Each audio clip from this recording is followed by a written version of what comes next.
Joan den igandeko udal eta foru hauteskundeek alderdi bat indartu dute nagusiki Araban, Bizkaian, Gipuzkoan eta Nafarroan Euskal Herria Bildu. Baina hauteskunde jakin batzuez harago igandeko emaitzek aditzera ematen dituzte ondorio batzuk, batez ere Bizkaian eta Gipuzkoan, eta EAJak bera egin arren alderdi biko sistema bateranzko joera sendotu dela, Araban joera hori eten eginda eta Nafarroan alderdi sistema gero eta egonkorragoa dela, garai batzuetako aldakortasuna atzean utzita alderdi kopuru efektiboa erabili ohi da neurgailu gisa. Gauza bat da parlamentu batean zenbat alderdik lortzen duten ordezkaritza eta beste bat zenbatek daukaten pisu esanguratsu bat. Hori horrela Arabako, Bizkaiko eta Gipuzkoako boto joerei dagokienez, patroi antzekoak atzematen dira 3 lurraldeetan eta Eusko Legebiltzarreko hauteskundeetan.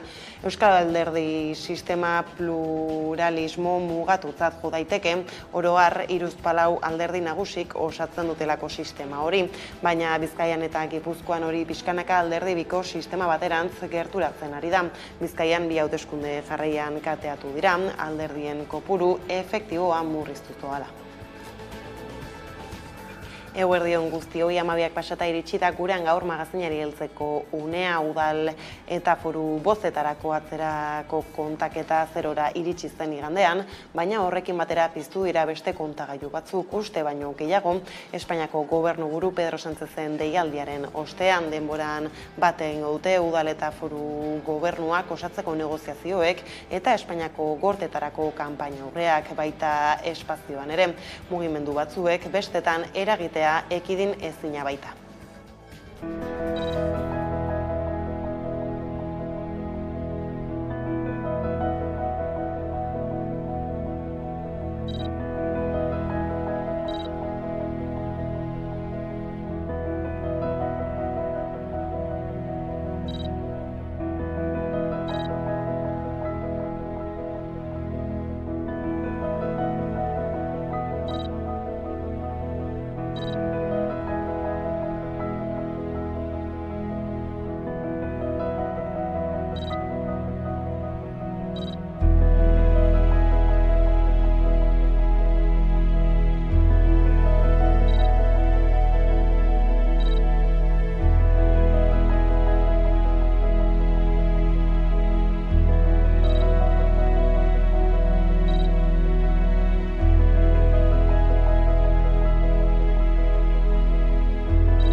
Hauteskunde batetik irteterako urrengoan murgildu dira alderdi politikoak udal eta foru bozak igarotan, alkateak eta aldu nagusiak aukeratzeko elkarrizketak hasi dituzte buruzagi politikoek, eta orain eztabaida gaia da, lehen indarra izan denari gobernatzen utzi behar zaion, edo aliantzak osatzea zilegi den lehen indarrak gobernatu bezezan, harreta batez ere Gipuzkoan Gasteizen eta Iruñean dago. PSek eta EAJak bozen osteko akordioetarako ituna hitzartu dutela iragarri zuen atzo iluntzean, Diario Basko egunkariak adierazi zuen itun horretan oinarrituta besteak beste, Eibarren, Irunen eta Donostian emango diotela elkarri babesa bi talde politiko horiek. Mendoza diputatu nagusi izateko bidea izan dadin ere, nahi duten Pilar Garridon, Elkarrekin Podemoseko koordinatzaileak esan du, alderdi sozialistak azalpenak eman beharko dituela EAJarekin eta PPrekin hiruko gobernuak osatzea erabakitzen badu, ezkerreko gobernuak osatu ordez. Carlos Iturgaiz, Euskal Autonomia Erkidegoko PPko idazkari nagusiak bestalde, berretsi du PPren botoak doan emango dituela Euskal Herria Bilduri aginteak kentzeko. Espainiako gortetarako boze giro politikoa nahastu duten Nafarroan ere besteak beste egungo gobernu ereduari eutsi nahi dio PSnek Iruñeko udalean Euskal Herria Bilduri bizkarra eman da. Leire Martinez Kazter egungo kameraren beste aldean hauteskundeekin lotuta. Nafarroatik iritsitako azken berriekin eguerdion Leire. Kaixo Karol, zer moduz, bai, arrazoia duzu Nafarroako hauteskunden ondorengoak ekarri duen girua oso korapilatsua eta nahasia izaten ari da, eta panorama korapilatsu honen giltzarria PSNek izan lezake. Gainera, Pedro Sánchezek Espainiako hauteskundeak aintzineratzea giroa are gehiago nahastu du Iruñako udalean eta parlamentuan. Gogora dezagun Iruñako udalean UPNek 9 zinegotzi eskuratu dituela eta EH Bilduk 8. Baina eskuinak gehiengoa lortu ez duenez, PSN izan liteke akordioetako giltzarri hori. PSNek momentuz erranduenaren arabera ez du Bildurekin negoziatuko. Parlamentuari dagokionez, UPN izan da indarrik bozkatuena 15 eserlekurekin, eta gogora dezagun ere duela 4 urte UPN PPrekin eta Ciudadanosekin koalizioan aurkeztu zela eta elkarrekin 20 legegiltzarkide lortu zituela. Bigarren indarra PSN izan da 12 ordezkarirekin eta EH Bildu parlamentuan 3. indarra izan da 9 parlamentarirekin, aurreko legegintzaldian baino 2 gehiagorekin. Geroa baik 7 eserleku eskuratu ditu eta galdu ditu aurreko legealditik 2. Eta azkenik ere gogora dezagun Vox parlamentuan sartu dela, Nafarroko parlamentuan 2 eserleku edo ordezkarirekin. Eta Nafarroko parlamentua eratuko da ekainaren 16. Bozka eguna pastu daia da eta oraindik ez dago deus argi Nafarroako panorama politikoan. Orain, udal eta parlamentua osatzeko tenorea heldu da, eta horrekin batera alkate eta lehendakaria ere erabakitzekoa. Parlamentuari dagokionez, UPNek du gehiengoa 15 eserlekurekin, baina ez du gehiengo absolutorik. Gibeletik, PSNek 11 eserleku ditu. Honek du giltzarria aliantzak egiterako orduan. Yo hoy a la mañana he llamado a la candidata de Geroa Bai, a Eurobarcos, y también he hablado con Begoña, aunque ya hablé con ella el domingo a la noche, para una primera toma de contacto, porque luego la idea es que las reuniones ya sean trilaterales, ¿no? Gogora dezagun 2015ko legealdian indar abertzalekin bat egin zuela PSNek. Udala EH Bilduren esku geratu zelarik eta parlamentua PSNren esku. Eta azken legealdian ordea PSNek udala UPNri oparitu zion. Eta aldiz EH Bildurekin egindako koalizioari esker, Txibitek lehendakaritza lortu zuen. PSN haizeak nora banderakara.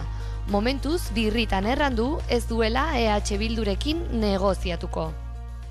Como prometí a lo largo de toda la campaña, no voy a hacer alcaldesa a la señora Ibarrola, pero también he dicho, y de manera reiterada, que los socialistas no vamos a hacer alcalde a Joseba Asirón de Euskal Herria Bildu. Iruñeko bozka mapari erreparatzen badiogu argi dago UPN eta EH Bildu direla jaun ta jabe Iruñean. Orain momentu honetan Iruñean badago inoiz izandako gobernurik aurrerakoiena. Planteamendurik, badago emaitza, badago korporaziorik aurrerakoiena. Eta inork ez luke onartuko edo ez luke ulertuko, hori horrela izan da, eskuinari iritsiko balitzaio agintea adostasun batetara ez iristeagatik, hau da indar aurrerakoi indartsuena ez babesteagatik. Bertzalde, Geroa Bai, EH Bilduri babesa emanen diola errandu. Eta Elma Sainzi erantzunez, argi utzi nahi dut baita ere, Geroa Baik bere botoa, Elma Saizen alde ematea eskatzea, alkatetza UPNri oparitzea dela, eta hori Geroa Baik ez du inolaz ere egingo. Nafarroako panorama politikoa gehiago korapilatzeko eta PSNek jokatzen duen papera biziki garrantzitsua dela kontuan hartuz, Pedro Sánchezek Espainiako hauteskunde orokorrak aintzineratzeak ez dio mesederik egingo Nafarroako negoziazio politikoari. Hauteskundeen ondorengo erabakiaren negoziazio ez ere herritarrek izango dute iritzi eta zer esana. Leire, Iruñeko kaletatik ibili zarete okerrezon abil herritarren ahotsa jasotzen, ez da, zer diote? Alaxe da bakarrikan ere bolo-bolo dabilen gaia da hauteskundeen ondorengoa, behin Nafarroako bozkak eginda Iruñeko Udala eta parlamentuko buruzagiak erabakitzeko tenorea da, eta guk kalera aldu gara, herritarrei galdetzeko, ea nor aterako ote den alkalte, eta ea nor aterako den parlamentuko buru.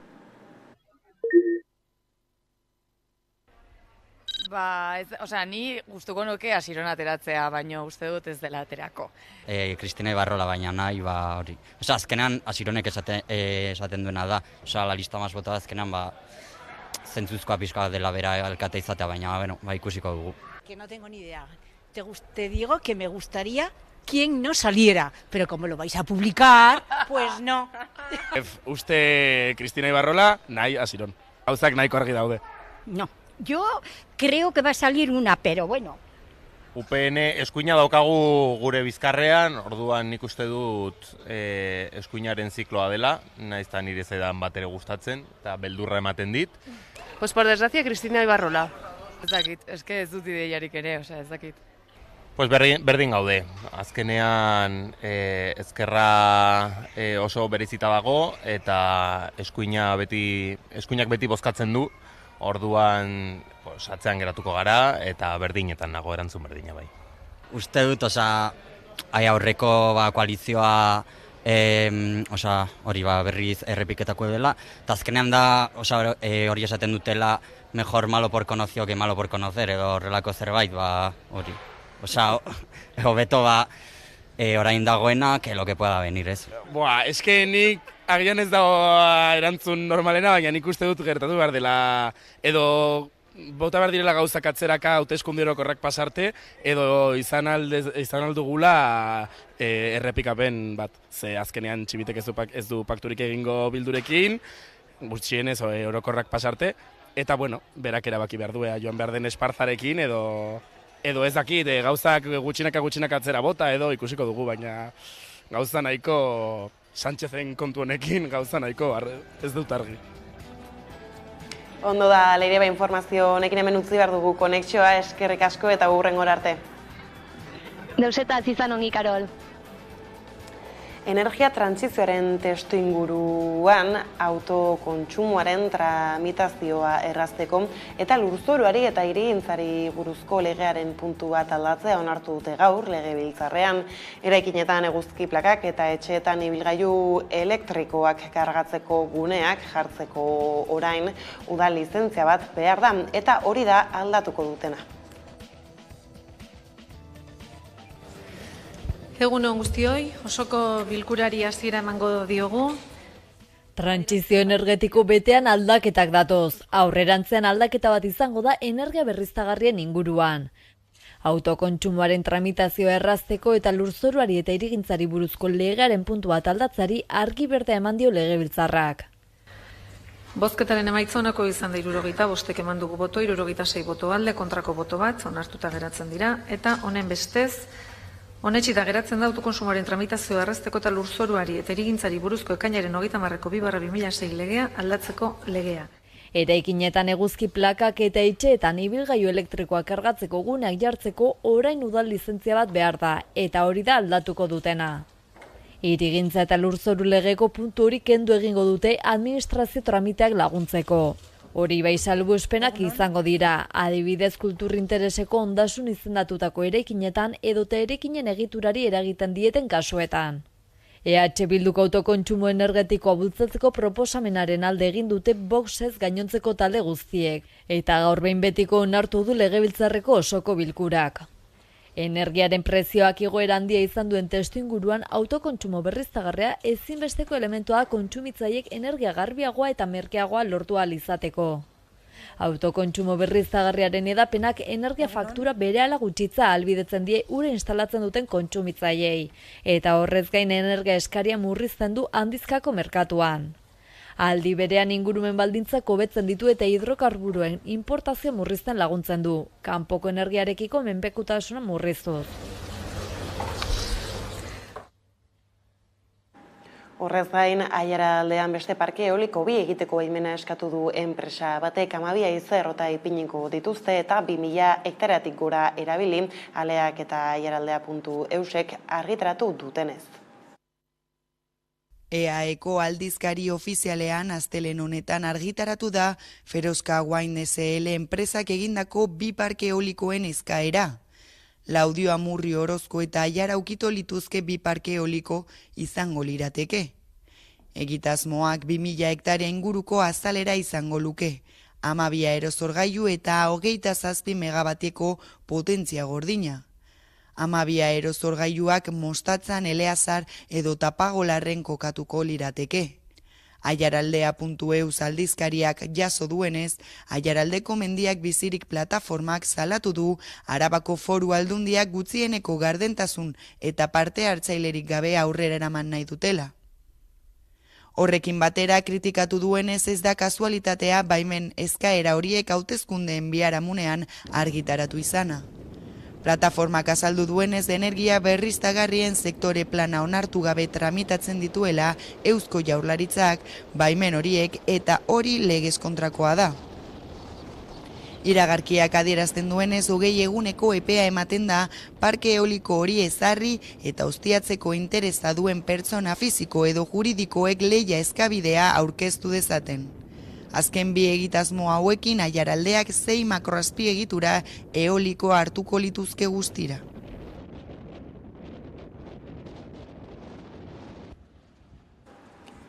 Bestaldetik Araban garela, ekainaren batetik aurrera eta sistema martxan izango da Gasteizko zenbait auzotan 3.300 plaza gehiago arautu dira Judimendi, Santiago, San Cristobal eta Adurtza auzoetan sistema berriak parkimetro digitalak ditu eta horiei esker taloiak erosago eskuratu ahal izango dira adi.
Gasteizko udaltzaingoak 25 urteko gizon bat atxilotu zuen astelehenean adingabeak galbideratzea eta sexu erasoak egitea leporatuta. Poliziak astelehenean bertan abiatu zuen ikerketa eta egunean bertan atxilotu zuen ustezko erasotzailea. Indarkeria matxistaren biktimak 18 kakotx 5 gehitu ziren 2022an Hego Euskal Herrian aurreko urtearen aldean eta bikotekideek hoiek eragindako tratu txarrengatik hautelazko neurriren bat edo babes aginduren bat zuten emakumeak 1121 izan ziren.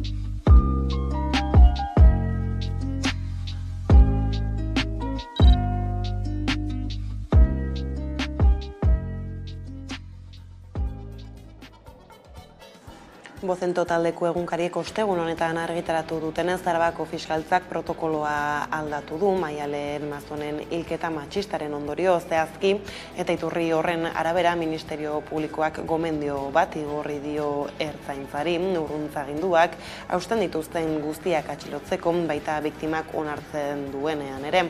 Bestalde, Lakuako segurtasun sailak indarkeria matxistako kasuak hartatzeko unitatea indartzeare aurre ikusten du.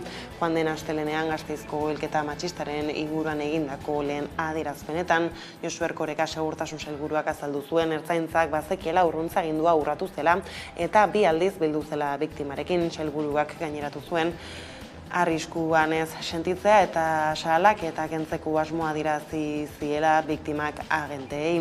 Adierazpen horiek gaitzetzeak izan ziren Euskal Herriko hainbat tokitan egin ziren gaitzespen mobilizazioetan eta Clara Campoamor herri akusazioa den elkarteak adierazi zuen zerbaitek huts egin duela, Mazonek jasaten zuen arriskua zehazterakoan eta argi utzi zuen urruntze agindua ez betetzea delitua dela.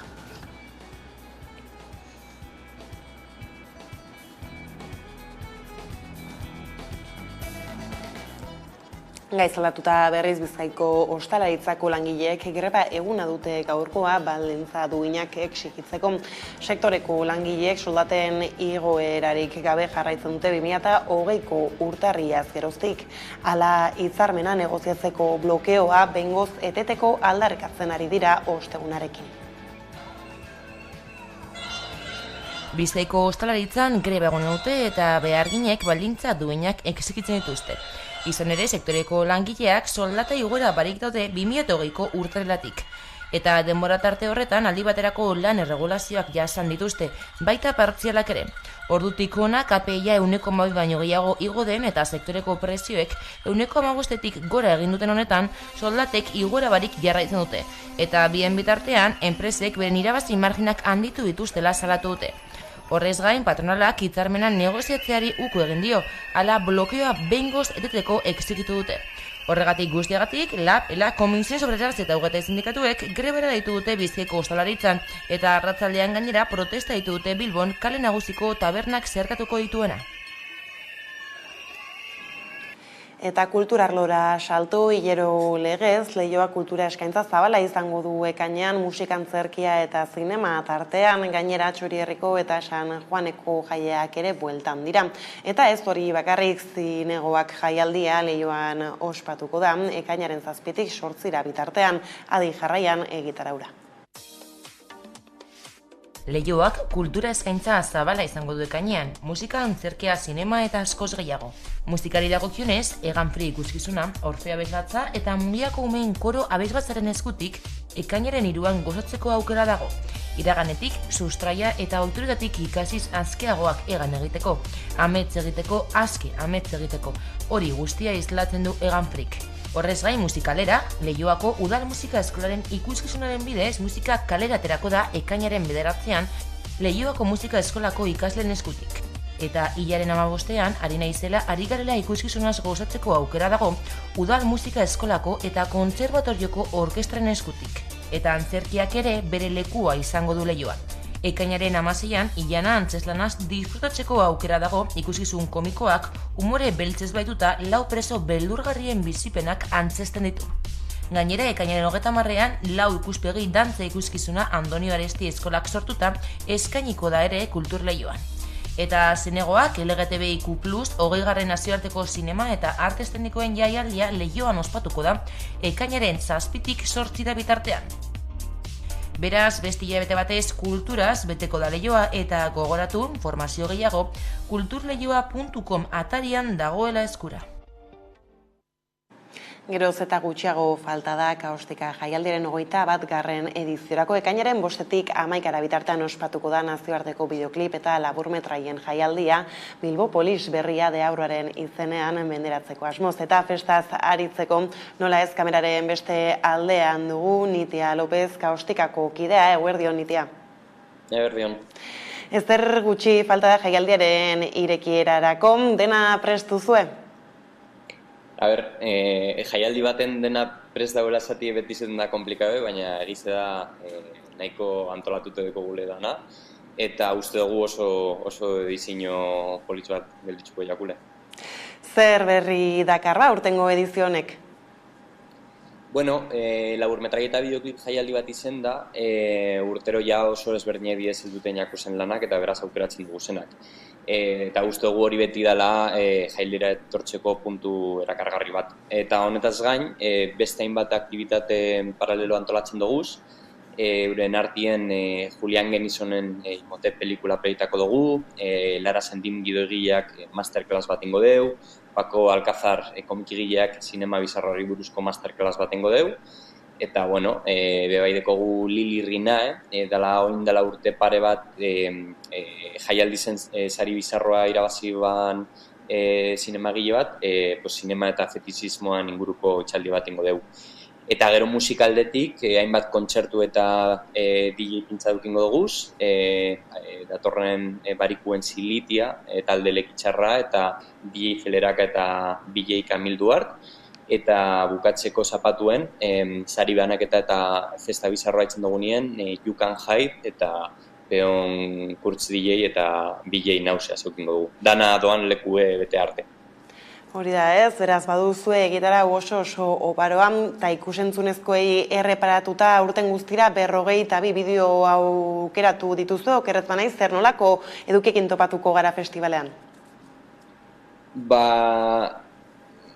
Uste dugu gure lanak aukeratzeko dekogun kriterioa edo hori berezten duena beti dela punto bizarroa, ez? Uste dugu hori dela jaialdi ze bereizten duena, eta beraz beti gustatzen jakuz arriskatzen da bezen proposamenak.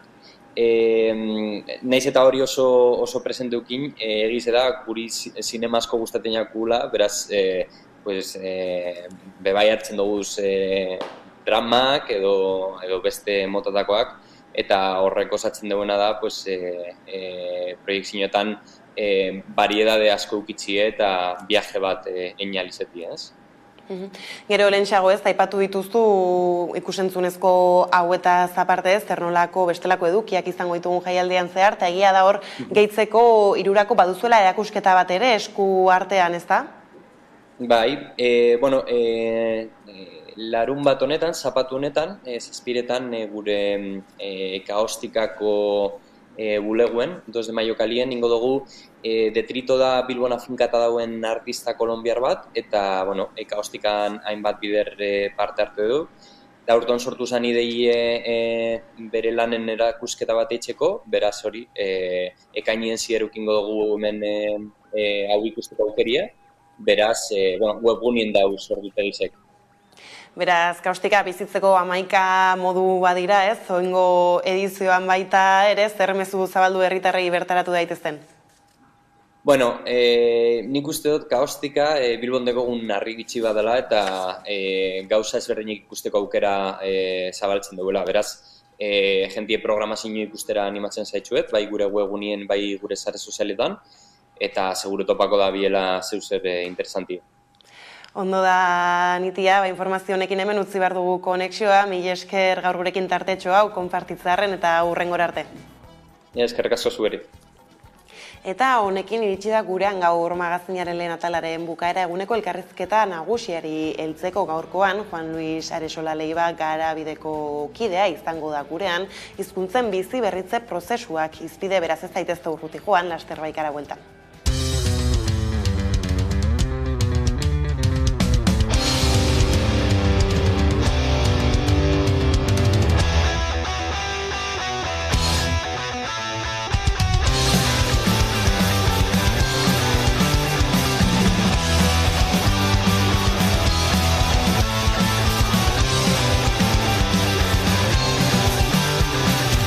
Adolescentes señalados.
Badamabi terdiak pasata iritsi zaigu eguneko elkarrizketa nagusiari heltzeko unea eta gaurkoan hizkuntzen biziberritze prozesuak izango ditugu hizpide besteak beste eta horretarako hemen dugu gaur gurekin Juan Luis Aresola Leiva Garabideko kidea, ondo etorri.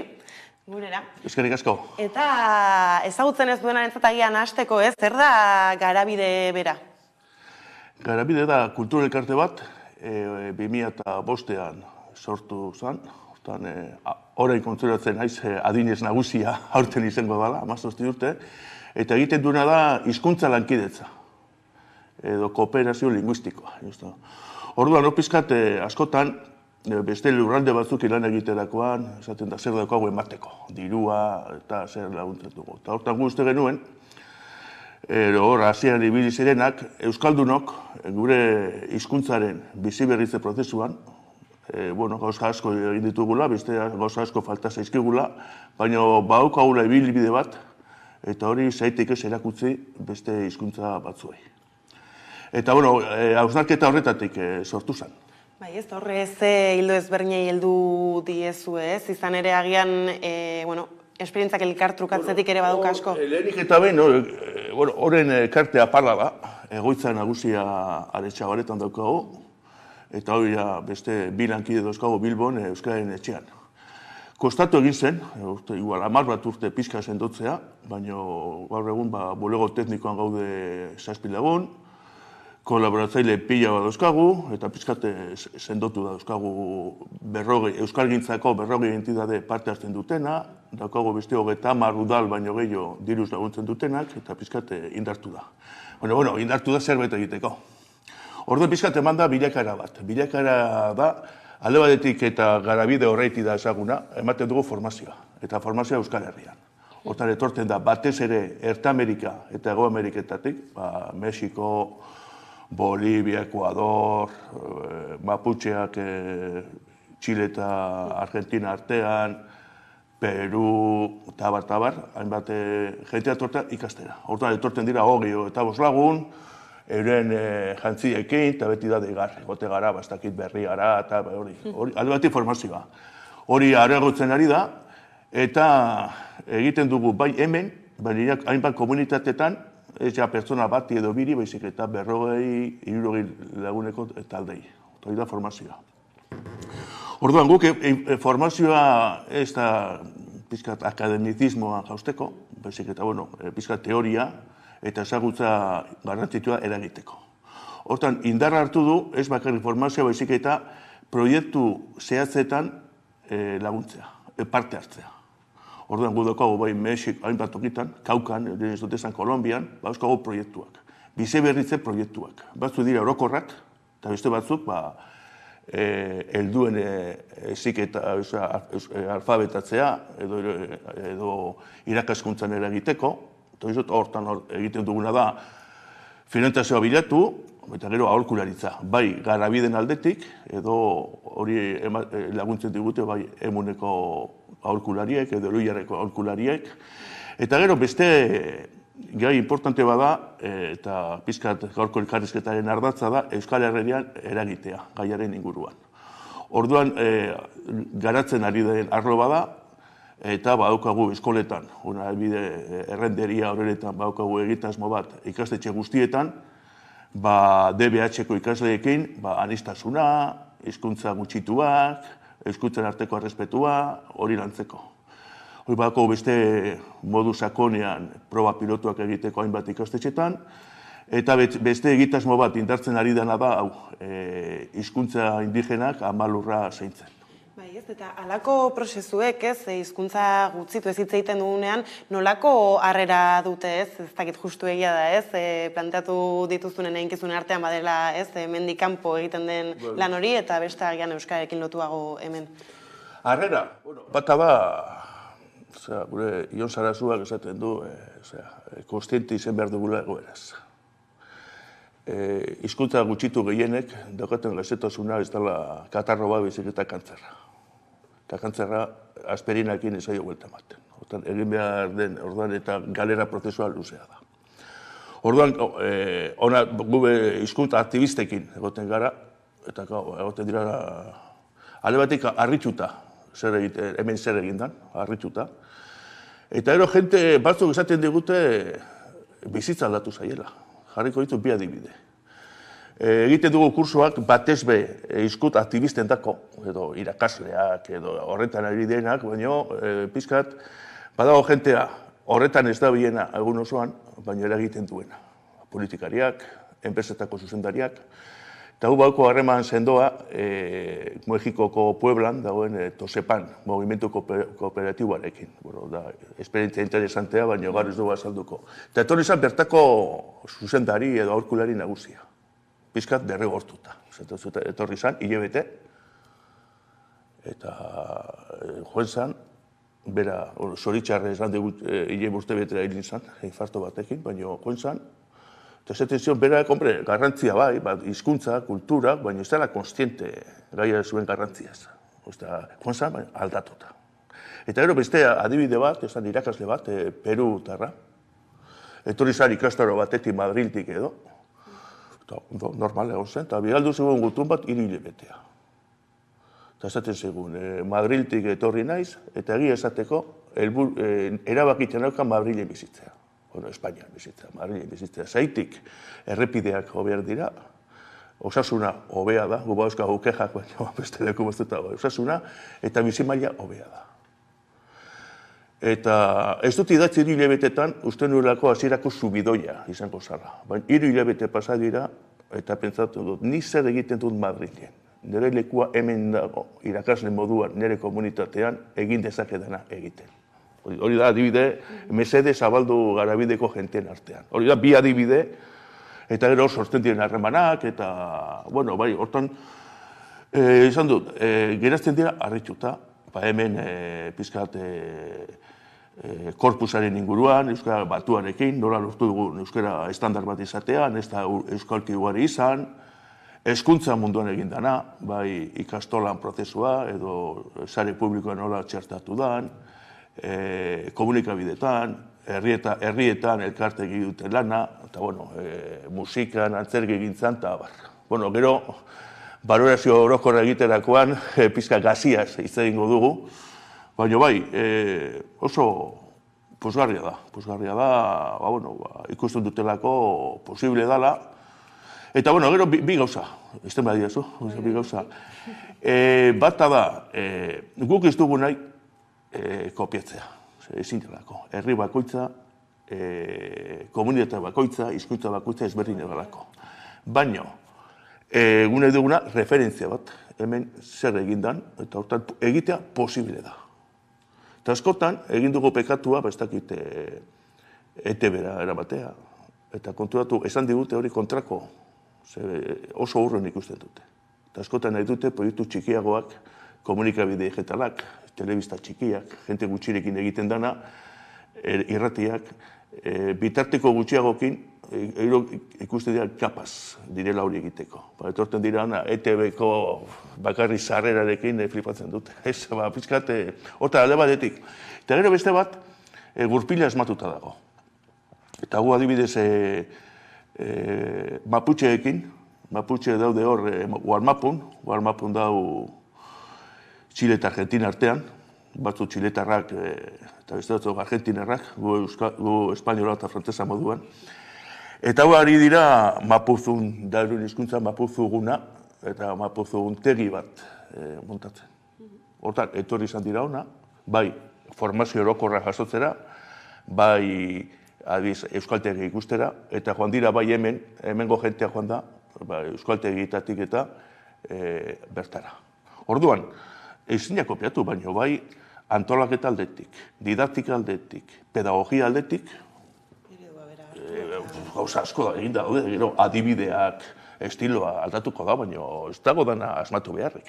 Eta bueno, saltza horretan aritzen gara. Eta harreman horietatik ere sortuko zen hizkuntza indigenak amalurra zaintzen ekimena beraz ziurrenik, ez? Zer suposatzen du egitasmo honek? Bueno, egitasmo hau sortu da, pentsatu gabe. Eta hau da, guia 2018an, egin genuen 3 hilabeteko kurso bat. Eta kurso horretan, gai bat izen zen, ekoizpen kulturala. Ekoizpen produzio kulturala. Artista batek eman zuen, Mikel Mendizabal, artista bada, berak eman zuen modulua, eta pizkat egitasmonen arima, bera da. Arima ez igual kudeak eta aldetik, baina bai, orduan eta hortan egin zuten ariketa bat. Zorren ikastaro horretan egon ziren, 11 komunitateetako 20 pertsona. Hortan bakoitzak egin zuen, bere komunitatea buruz, hizkuntzari buruz, poesia bat, ipuin bat, marrazki bat, datuak, zenbadir, eta barra. Hortan horrekin egin genuen horreko liburuzka hau. Hau da liburuzka, hortan hizkuntza indigenak amalurra zaintzen. Hortan egiten dena da, adibidez Guarani herria, zeinek egin duen. Horreko iz batzuk, horreko ipuin bat, horreko marrazki bat, eta hau, jarri genuen salgai eta sarean, eta gero animatu ginen eta jarri genuen martxan horreko erakusketa bat. Erakusketa baduzka 3 zati, bata da pizkata sardu zer dan hizkuntza lankidetza, zer dan garabide, gero ematen dugu 11 entidade hoien informazio, panela, aldizamarra dira, eta politak, egiten dugu azaldu, eta gero pizkat hausnarketa. Hausnarketa, hizkuntza gutxituen, edo originarioen, indigena, ez da gustatzen, ez dela originario, geurea, bakoitza berea, pizkat hausnarketa.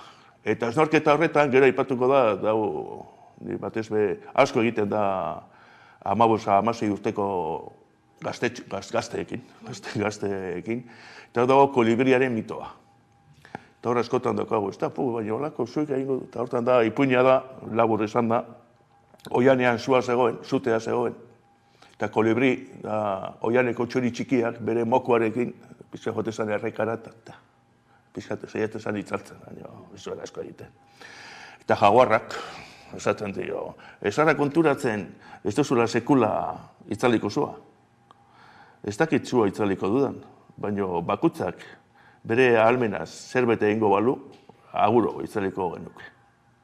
Eta hori da pizkat. Ordean egin dizut hori dela askotan ekarpin txikiak, garrantzitsua direla, baina bestalde, eragilea agente bakotzak bere erantzukizuna daukala.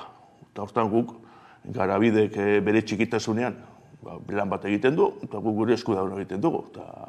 Eta gero horreiti esaten dugunean Euskal Herrian eragin, importantea da, horren egiten ari garena, komunikaren bidez, zabaldu, horren dana ez dela politika, tuzkundeak eta futbola, dela beste gai batzuk, eta guretza posgarri da, etortea eta gero egiten duguna da, beste hausnarketa, eta erolako panel handi bat, postitekin, bakotzak bere zer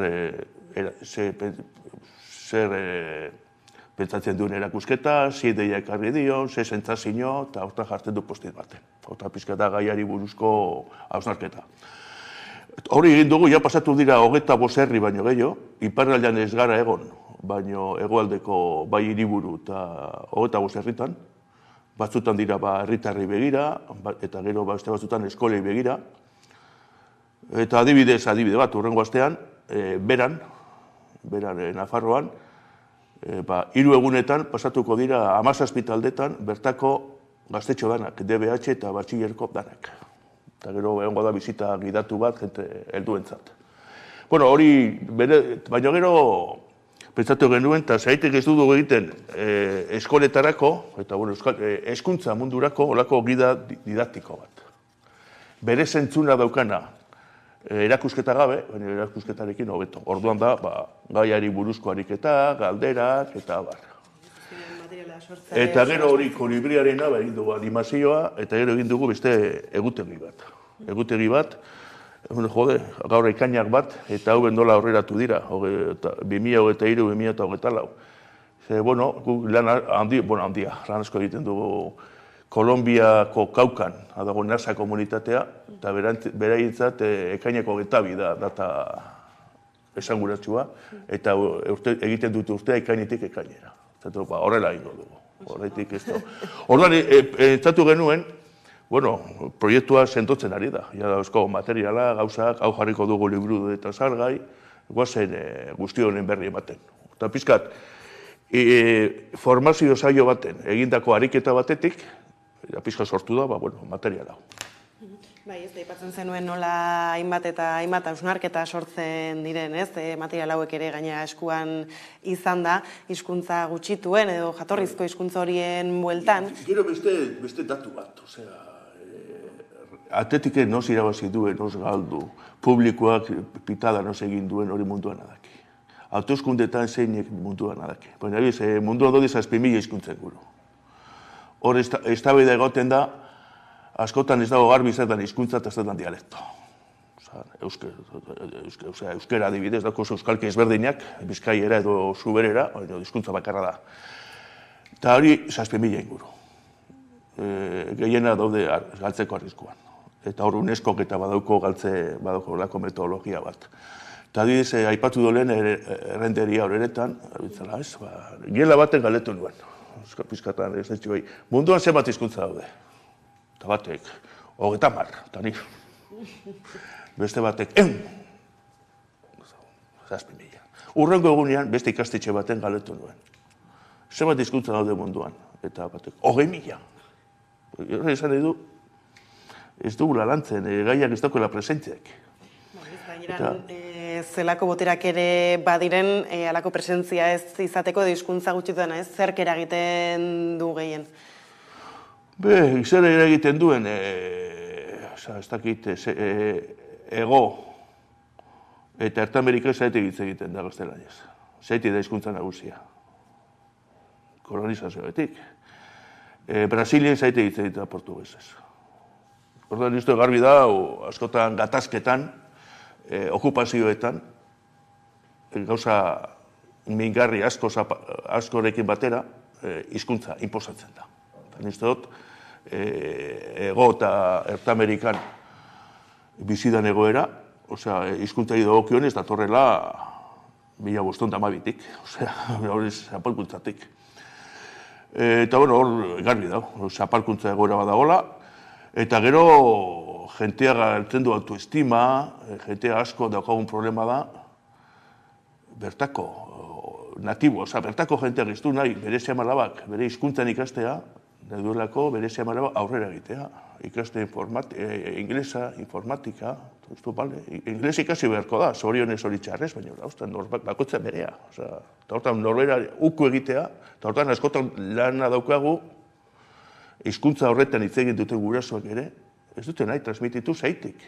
Ez dut gure ni moduan pobrea edoran bizitzea, ni nahi dut moderno, ingles, informatika eta abar. Eta gero aipatu, lan gehiena egin dugula ego eta Ertamerikan, baina egin observai Kurdistanen, eta egin daukagula oso proiektu polita Afrikan, eta da Amazijekin. Amazija daude dira milioi asko, ez dira ezagunak. Esaten diet, hemen palestindarrak, sahabiarrak, ezagutzen da, baina zuena, eta da, orduan, daude bai Marruekos eta Argelian, eta, eskuartean proiektu garrantzitsuak. Iesko ikastaroan etorri ziren 4 lagun, 2 kabilio eta 2 rifenio, eta hori da beste, baina, problematika berdina. Hori da frantzesen okupazioa eta frantzesa nagusi, eta... Estatuek eure guzti dituzten hizkuntzak inposatzen dituzte, eta orduan hizkuntza gutxituek zer da komunan dutena bada estatu hurik ez izatea. Gero gertatzen dena da, adibidez daukagu Nafarroan. Nafarroan 8 urte UPN egon gabe, eta zerbait, bigundu da, baina ez dakit, zonifikazioa. Euskera, lingua navarrorun, Nafarroako hizkuntza, zonifikazioa, hemen euskeraz ikasi daiteke adibidez, be aldean ez. Erondala bile baita esan, ez dakiza herriko hor daude erdialdean. Herritar gehienak alkate buru jonzire Iruñara. Ze delito nahi zutela euskeraz ikastea, ez ez. Hori egiten dute indar progresistek. Orduan ez dut hizkuntzan kontra, ez da binor. Gertatzen da, nahi dugu iraganeko, folklore, hizkuntza, baina gure duguna da euskaltzale garen, euskaraz bizi nahi dugu, gaurko elkarrizketa moduan, normaltasunez euskaraz egin, eta euskaraz bizi. Transmisioak zer nolako papera jokatzen du bizi berritze horretan? Nik gauza batekin nauk eskatuta. Ni naiz oso praktikoa, niz naiz aditua, ni aritua naiz gehiago, eta teoria daukat praktikarako, baina, bueno, baukan jentea, beste anaia eta bizkat soziolinguista munduan. Eta gustatzen zai izaten duen gauza bat, eta da Euskararen inguruan, ez dut, jarrileik eskorratiboa, gauzak egin, baina beti negarrez. Ez gara maratza, norbera bekantzer bat hartzeko, beti sufritzen. Beste bada baikortasun inosoa. Ondo, los chavales van a ikastola, al colegio, así ya está. Eta hortik asko daukagu. Eta gau beste bat baikortasun kritikoa. Baikortasuna, gauza asko egin dira. Kritikoa zaitik, asko falta da. Eta jarriko nire hartu da lezino bat. Eta, bueno, barriz aipatuko dut, errenteria bereta. Bueno, esaten badugu, irakaskuntzan, asko horregatu dala, egia da.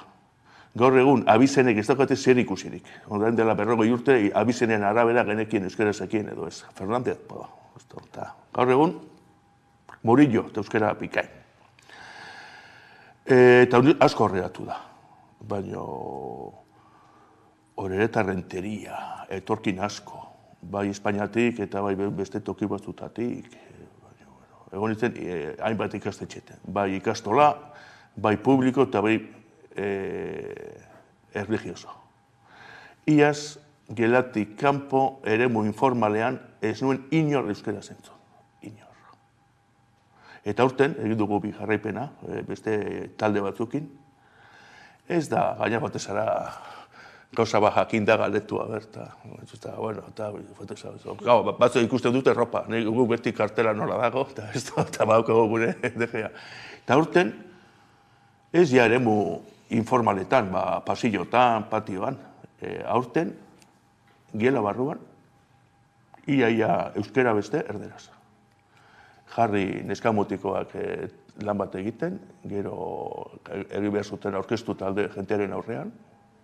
Euskara castellano. Euskara ez da, perder. Bik egin zuten euskeraz, beste batek euskaraz fortzauta, eta beste batek erderaz. Eta hortan nik uste dut egoera aldatu indala. Egoera aldatu indala, eta adibidez, linguistikak kriston garantzia dauka. Euskara korpus bat eukitzea, estandariza eukitzea, baina, bueno, niztot hizkuntz normalizazioa dela soziolinguistiken asuntua. Sozio-gizarte linguistika. Eta niztot, askotan, persona batek, nahi gaur botako nitu pare bat ergatibo falta edo, baina, ergatibo batez erabiltzearen, akatza egin du. Eta gare horretaz oso. Baina biz, irakasleek, soziolinguistikaz, ez dute jaso inolako formaziorik, ez dakite zer egin. Euskariko jarrera txarra baukate zeu zer esan, ez esan. Eta nire dut, egoera aldatzen ari dela. Pandemiak hainbat gauza aldatu ditu. Lagun batek esatea dian mugikorrak. Ja, gaur egin jo, ez dira aurpegira begiratzen, munduan algabitzen. Fuen autobusea, lesan hiriburuetan, Parisen, eta fuen herriko urbanoan, ez da hori nio. Nire egoera aldatzen ari dela. Eta niztot, gaur egun gazteekin, ez eurokin baketako gorazo, badakiteuen ez dut egiten. Ez da ikusten ditugu nola jendea ez dakitez ohartzen arien, edo behintzat pultsoa hartu nahi dion eta hainbat protesta izan Nafarroan bertan, zonifikazioarekin batez ere, Ipar Euskal Herrian eta bar, baina hala ere, zer nolako erronkei egin behar diegu oraindik aurre? Aurrekoan, idozka pialaba, ikusi eskoen elkarrizketa zerratuko dira, egiziten nolako paro, ondara bilen, aprilean edo. Ez esan eskuntzak euskaldun du behar du. Eta gozire gabiz arrasatetik Donostira eta pustu ditzen. Aspaldi honetan notizia honena. Ze, bueno, esan, bata, esan jai egiteko, helburu konstiente dire goberaz, eta arrasatetik gabiz Donostira, eta eskuntzak euskaldun du behar du. Hortan bata aktibo, eta konstiente arazoaz. Aspaldian notizia honena. Eta ni ustot, hor Jon Sarasuak garrantzia handia dauko pizkata hasierako ideia bere ez esan gara biderena, pentsalari handi badala. Eta ni bat itxendo, esaten dugu, Urbia eta Aizgorri, hor dago, Gipuz, Oñatitik Arantzazu, Eta, esan dugu, euskalgintzan, euskaren normalizazio prozesuan fongara Arantzazutik igo dugu Urbiara, baina Urbian hor gabiz laino artean galduta, bueltaka nola igo Aizkorrira. Eta ni uste dut beharrizko dugula. Hainbat politikek eman dute, egoera galdatzen dira, eta nire adiniz aurrean, baina uste dut behar dela. Eta ni uste dut, ni horren egitean ari zen hausnarketan nirea dira. Ni uste dut ikusten hausnarketa orokorrik, ondori orokorrik eta estrategia orokorrik aurrera begira. Euskaraldia oso ondo dau, injarra dauko, hori da, baina gauza puntuala da, korrika. Herri honek dokan injarra, dokan kemena, milioi berragon, eta zer da, bi furgon eta makila bateaz, bueltaka, ze jentea, hori oso ondo, eta baude optimistak izateko, baina ez dut hor behar dugula, edo perfilek gertatzen dana, administrazioan sartzeko. Perfilena da, bitarteko bat, ez da helburua. Mundu dana baldi badokate perfila, eta dano garderaz, gazteleraz, ari badira, zetako behar dugu perfilak. Eta nizto, kasu askotan, bitartekoa jartzen dugula helburu moduan. Gu eskatzen badugu euskaltzaleok euskara eskakitea, ez da pertsona baten lan baldintzak edo bizitza komplikatzeko. Eta niztot, hausnarketa bat behar dela. Eta niztot, euskalgintza eta entidade asko gaude, eta bakoitzari da berean, niztot, puntx, indar berri bat behar dugula. Gauza hon bada, hamarkadetan, eta ja bauzkat urte batzuk, hamarkadetan, pixkat herri movimendu eta politika edo administrazio artean egon talka. Ni uste dut egoera hori gainditu gala, eta hori ikusten da euskaraldian. Badaude bai euskara elkarten topagunea, kontseilua, sindikato dana, partido danak edo gehiena, jaurlaritza, hori ikusten da. Hori uste behar dugula, gaurkotu egoera zen jan, eta nizto eta biz, hezkuntzan asko eginda, baina onaino heldu gara. Euskaraz badak egitea, baina ez dut egiten, zer egin behar dugu. Bai, ez erronkak baitugu, esaten diate hemen bestaldetik hemen utzu behar dugula elkarrezko da Luis, mila eskerra horrekin izatearen ziurrenik kontaktua mantenduko dugu, ez askorako ematen baitu gaiak, horixe eskerrik asko gaur gurekin izatearen, eta orain jarraian eguneko solasaldiarekin bueltatuko gara. Erdizka lauetan.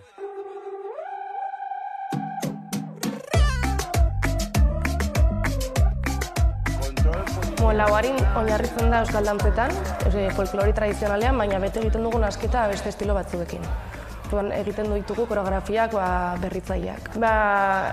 Egiten dugu garaikide, eman ditugu klasez berdinak, adibidez egin genuen flamenkoa, gipuzkoano, egiten dugu pixka bat horren lan asketa.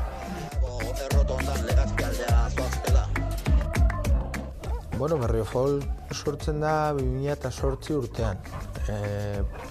Txorizurik gazten da harremanetan beste kokapeneko beste lekutako dantza taldeekin eta folklore taldeekin. Eta 2008an hasten da egiten berrio folk, uste dut, ezakit orain, segurun ze dantza talde izan ziren. Baina hasten da 2008an, errepikatzen da 2010an, Ibizako Kolla de San Rafael.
Kaixo, Iker eta Lander gara, STR taldekoak, eta aurtengo Euskal Eskola Publikoaren jairako egin dugun kantu berria aurkezten gabiz.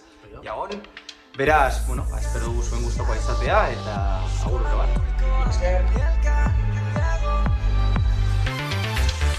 Kantu zarretan aipatu ez, baina beti danik hemen gaude.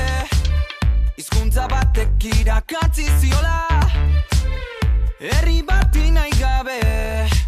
Urtez urte zure begidara begira, egon arren beste hamaika etorriko dira.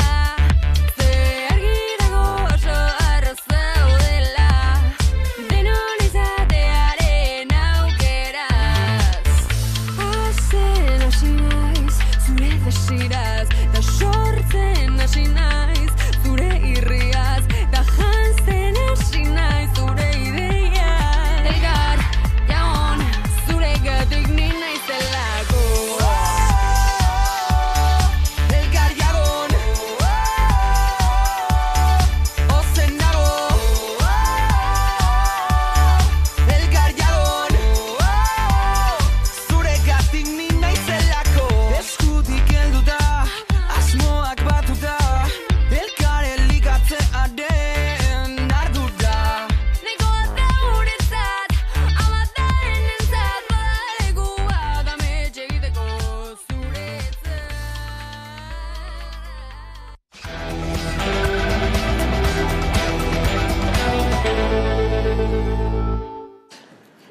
Ordu bata pasata iritsi da eguneko solasaldiari heltzeko unea, eta horretarako hemen ditu Talbo Banatan, Alaitz Arrandoña eta Miguel Aizpuru, ondo etorri. Biei. Eta hasteko indarkeria matxistaz arituko gara, bere horretan edo apurat azken erasoak izpide hartuta izan ere adingabei sexu erasoak egite arren, gizon bat atxilotu dute, 25 urteko gizonezko bat, baina tira ez azken asteetan beste hainbat eta hainbat albiste izan ditugu, tartean Gasteizko erailketa matxista bera ez, eta hor ikusi genuen ez, zer nolako arrabotsa eta ez logikoa zena ez, Josu Erkoreka segurtasun sailburuaren hitzekin ez, nola batira ez, bazekiten pertsona hau delituak egiten ari zela, ez zen atxilota izan une baten ere ez, eta ere ikusitugu ondorioak.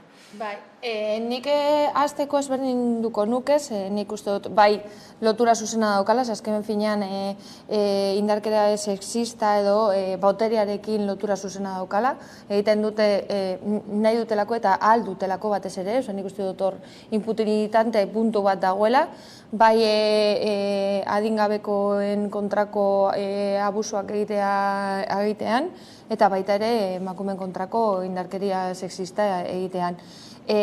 Lehenengo kasua ikusita, askotan esaten digute txikia garenean, kontuz pertsona ez ezagunekin, ez dakizer, ibili behar garela arreta mantentzen, ez dakizer, baina azken finean badakigu kasu gehienetan abusuak egiten dituztenak dira jende ezaguna, gure familia barruko jendea, eta nik uste dut hori da salatu behar dena, batez ere umeek eta bebai nerabeek kontutan hartzeko eta bebai adi egoteko zenolako seinalak dauden gure inguruan, gure inguru hurbilean, ze hori aisialdi taldeetan, bebai kirol taldeetan, holako kausuak behin eta berriro entzuten ari gara eta badakigu zifrak oso kezkagarriak direla, azken finean nesken artean 4tik bat abusua jaso izan du eta 7tik bat mutilen kasuetan. Orduan ikusten dut hori mai gainean ipini behar dela eta batez ere argi esan behar dugu formakuntza behar dela, sexualitate tailerrak beharrezkoak dira, umeek beraiek tresnak eukitzeko, olako abusu baten aurrean, eta gero bebai zelan tabua izan dela orain arte, batzutan ez dugu jakin nahi zer gertatzen den gure inguruan, eta nik uste dute erantzun soziala izan beharko dela. Eta indarkeria masistarekin gauza bera, nik uste dut erantzun izan beharko dela soziala, eta ez dudala ulertzen eta ez dudala onartzen da instituzioek bidaltzen dituzten mezuak. Azken finean errua beti da biktimena, biktimizazioa hor dago, ez bakarrik epaien aurrean, baizik eta komunikabideetan eta kaleetan, eta nik uste dut hori salatu egin beharko dugula, eta jakin ezazue, bihar arratsaldeko 7etan Arriagan kontzentra bat egongo dela, dan hau salatzeko. Ez, izan ere errepikatu den azken unotan bai izan dela, protokoloen huts egiteak eta barrak ez, baina justu gaurre irakurtzen duen nola Arabako fiskaltzak protokoloa aldatu duela, Maialen Mazonen hilketa matxisten ondorioz, gomendio bat Gelidio Ertzaintzari ez, protokoloa begiratzeko, eta nola posible izan ere gertakari hauek ez dira berriak. Bai, ez dira berriak eta etengabe gertatzen ari dira, ezta? Eta oso kezkatzekoa da, eta arazo handi bat daukagu ez, indarkeria matxistarekin eta sexu erasoekin, ezta? Gasteizeko kasuan, erabat adoz ez, hemen instituzioek huts egin dute. Kasu honetan ertzaintzak, ez?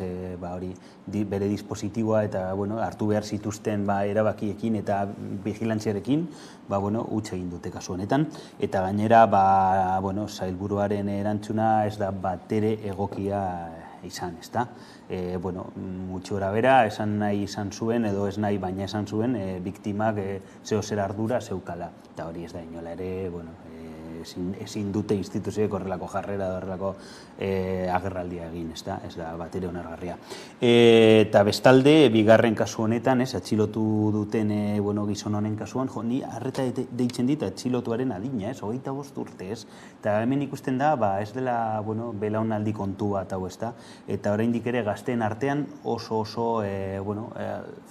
extendituta dagoela, gizonek nahi duena egin nahi dutela, lehen esan duzun potere hori dutela eta horregatik egiten dutela, eta ez dugu oraindik ere txip aldatu eta lortu ez gure hezkuntzan edo gure gizartean, gazteen artean, jarrera horiek errotik kentzea, ez da, eta oso kezkagarria da, ez dakit, askotan ere inkestak ikusita,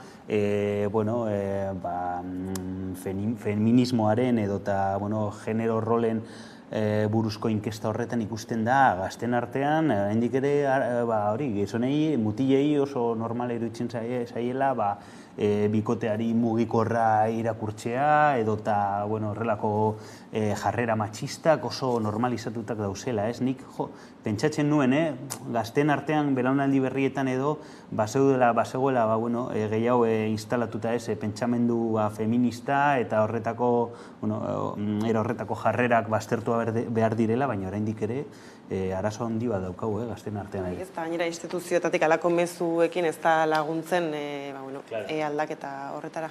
Gainera nik uste dute harritzen gaituena da, hori zuk esaten duzuna, ematen du beste belauneko gauza bat dela, baina gero eta arinago ikusten dira jarrera horiek, azken finean gero eta arinago gure esango nuke umeek, kontsumitzen dutela pornoa, kontsumitzen dute gaur egun sare sozialekin eta batez ere mugikorrekin daukaten supereskuragarri olako mezuak, eta klaro, horiek ez dira kontrolpean jartzen, gero badakigu eskoletan badauzela tailerrak, badauzela hainbat kontu lantzeko berdintasuna, lantzeko feminismoa, baina gero badaukate beste bombardeo bat, hori sare sozialetik, hori pornoa bera daukatera oso eskuragarria, eta orduan jarrera horiek ikusten dituzte egunero eta barneratzen dituzte, azken finean guztiok gara permeabileak ez, eta nik uste dut hori bebai oso kezkagarria dela. Kasu honetan ertzaintzak ere esaten zuen nola protokoloak berritu behar dituzten, ala ere ez, zergaitik hain berandu gabiltza ez, halako esparru batean. Eske beti pausu bat atxetik ez da instituzioen partetik, edo eta poliziaren aldetik, edo eta justiziaren aldetik, justizian ere oso arazo potolo bat dauzkago, kasu hauekin. Eta oraindik ere oso, antxinan gelditu den sistema judiziala da. Guzti hau berritu behar da.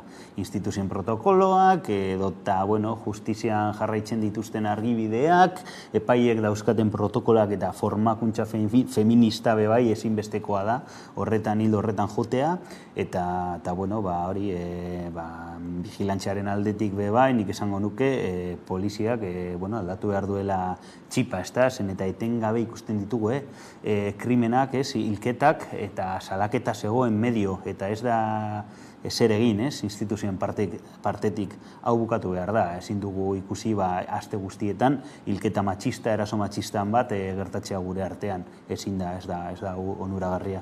Gainera, protokolak batzutan zentratzen dira biktiman, ez? Osea, bera babesteko eta bera sentitzen da, azkenean oso, ez dakit ni sentitzen diren babestuak, baizik eta oso jarraituak, ez dakit azaltzen nahi zen, ez? Osea, hori da, erasotzailea, erasotzailearen bizitza kolokan jarri beharrean, jartzen dutena kolokan da biktimaren bizitza, bizimodua, bere egunerokotasuna, eta nik uste dut hori ez dela justo, orduan protokolak bai aldatu beharko direla, seguruak izateko eta bebai, hori, gero eta, ez dakit nola esan, justuak izateko biktimarekin, ze azken finean, biktima ez dauka errua olako gertakari batean, orduan ezin dugu zentroa jarri bere ardurapean, bere kontuz honekin, kontuz bestearekin, eta ez bakarrik erasotuak izan direnak, baizik eta emakumeak oro harrez. Osea, beti mezuak joaten dira gugana, esaten dute ez ibili bakarrik gauean, ez dute mezuak trasladatzen, erasotzailei, erasotzailea gelditu zure etxean, ez joan jaietara, ez joan ez molestatu jendea, eta oraindik ez dago oso barneratuta hori, gure kuadrian baldin badago erasotzaile bat eta guztiok dekogu baten bat, ze bestela nun daude erasotzaileak, zer dauzko basulo batean sartuta eta bakarrik ateratzen dira erasoak egiteko, ez, gure inguruan daude, baina batzutan erdi babesten ditugu, eta nik uste dut horren kontra behai pedagogia bat egin beharko dela. Bai, guztiz adoz, ze hori gainera ezin da, zuk esan duzun moduan, ezin da azken finean emakumearen askatasuna eta rutina eta bizimoduan baldintzatu, ez da, horregatik, fokua jarri behar da, beti, erasotzaileetan, eta, klaro, azkenean, bai, nor bizi da, ez dakit, poliziaren vigilantza batekin edo, biktima da beti, ez, eta, klaro, hori aldatu behar da, txip hori aldatu behar da, eta ikusten ari da gainera ez duela funtzionatzen, protokolo hori ez dutela funtzionatzen. Orduan, hori, erasotzailean fokua jartzen ez badu, hau ez du funtzionatuko. Beraz, aldatuko dugu orain, justu ez, agian funtzionatzen ez duten protokolo ez, eta eraso ez gabiltzala, beste gai batean ez, errepikatzen diren jarrerez hain zuzen ere, Deustuko Herriberan 13 pertsona migratzaile izateagatik gaizkile gisa tratatuak izan direla salatu dute orain gutxi, badugu kameraren bestaldean Txuz Zuri Harrera sareko kidea eta Jose Morales Deustuko Herribera Harrerako kidea. Eguerdion, biei. Egunon. Ondotxo bat, ez ditugu ondo entzuten, ez dakit agian errealizaziotik edo badugun hau konpontzerik? A ber, entzuten den orduan. Bai, eguerdion. Izan daiteke agian bertoko barruko soinua kenduta egotean, ez dakite aurrera jarraituko dugu orain eta 2 minutu barru bueltatuko gara mesez agian errealizaziotik bat iritsi albaldin bada, ez dakit zuek bitartean ez, ikusi izan duzuen albiste hau eta jaso izan duzuen. Gainera astelehenean egon ginen mobilizazioan, orduan bai entzun genuen bota zuten mezua eta da betikoa, ez? Pertsona batzuk eskubideak dituzte eta beste batzuk ez, eta bakarrik migratzaileak izateagatik, migranteak izateagatik, azken finean etxe bizitzaren eskubidea, etxeko eskubidea ere badekogu, baina batzuei uko egiten dizkiogu, eta nik uste dut hori da salatu behar dena. Eta gero betikoa ematen du migrantea izateko edo, beti dago aurre iritzi bat, eta hemen batzutan hitz egin dugula, superheroiak bihurtzen direnen orduan paperak eskuratzeko eskubidea daukaten, baina baldin daukate beste pertsona baten moduko jarrera, ze guztiok ez gara superonak, ni lehenengoa, orduan zer botatzeko eskubidearekin ikusten dute beraien buruak, instituzioek baita hemengo alkatetzak, orain dela oso gitxi, bota izan ditu pertsona batzuk, bakarrik hori zeukatelako, ez dakit nola zaten den, hori igual lapurketa batzuk egiteagatik, edo orduan dekozu delituen eserak, eta orduan zuten txarrak izateagatik, edo gaiztoak izateagatik botatzen dituztela. Baina nik uste dut hemen garrantzitsuena dela da hori, eskubideak ukatzen ari direla, eta ez dute kontutan hartzen guztiok pertsona garela. Orain bai, Txuz eta Jose, entzun al zaituztegu, eguerdion, parkatu. Bai, kaso. Kaixo, tira, ez? Egunon. Bai, kontai guztue, agian enteratu ez denarentzako edo ez, zer den Deustuko Herriberan zehazki gertatutakoa? Bai, joan den asteko ostegunean goizean, egozen Polizia Nazionalaren operazio bat, etorri zen dispositibo handi bat, hemen Herriberan dagoen Dukesa Maria izeneko eraikin industrial erdi abandonatu batera, sartu ziren, identifikatu zituzten bertan zeuden guztiak, eta haietako 13 paperik ez zeukatenez, Indautxoko komisaldegira eraman zituzten, eta kanporatze espedientea ireki diete. Horrek esan nahi du besteak beste, hurrengo batean berriro kalean harrapatu identifikatzen badituzte, abian jarriko dutela prozedura eta zies batera eraman aldutela, eta gero euren herrialdetara itxularazi. Guk salatu nahi dugu alde batetik, hau izan zela EISA operazio bat. Joan ziren haien bila. Hauek prensan azaldu dute, hor zegoela gazte batzu, jakin zutela pabelloi horretan gazte batzu sartu zirela, okupatu zutela, eta hori, eta ara non joan ziren, eta aurkitu zituzten paperik gabeko batzuk. Joan ziren ara jakinda zer aurkituko zuten. Gainera kazetari bat joan zen beraiekin, eta argazkiak eta guzti argitaratu zituzten gero denok dakigun egunkari batean. Orduan haiek badakite hemen Herriberan badaude horrelako pabelloi asko, erekin industrial abandonatu asko, eta hemen jende asko bizita horrela. Guk kalkulatzen dugu 50 pertsona inguru direla, migratzaileak, gehienak Marokokoak eta Argeliakoak, aspalditik badira urteak hemen bizi direnak, eta bai instituzioek, bai poliziak, eta badakite haien berri. Ordan berez, esen izan kasualitatea. Izan zen, guk holan zaten dugu, EISA operazio bat, etorri ziren haien bila, haiek harrapatzera. Eta gainera salatu nahi dugu, nola tratatu zituzten. Gaizkileak balira bezala, guk haietako batzuekin eitzegin izan dugu, eta sartu bezain lester, eskuak lotu, ezakit esku burdinekin, ala bridekin edo nola, baina eskuak lotu, lurrean eserarazi, eta erloki zituzten. Orduan, hori egin eta gero, identifikazio eskatu, eta paperak zituztenak askatu zituzten, eta paperik ez zituztenak eraman zituzten atxilotuta. Orduan izan zen, sekulako bortizkeriaz egindako operazio bat, joan ziren, gerra operazio bat izan balitz bezala, sekulako dispositiboak, askoekin, armaturik, eta hori aspalditik gertatzen ari da Herriberan, ez da ere kontu berrian, beste leku askotan ere bai, ez da.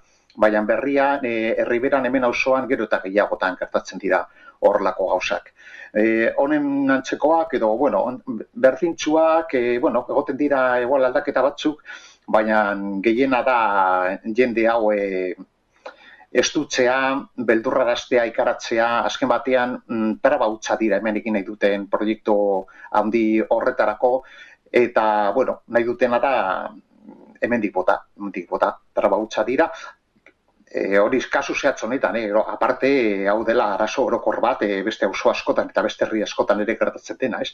Zoritxarrez, migratzaile guztia gainera batez ere paperik gabeak baldin badira eta pobreak baldin badira, horrela tratatuak izaten dira, delinkuenteak balira bezala, gaizkileak balira bezala, eta ez eskubide guztiak dituzten pertsonak balira bezala.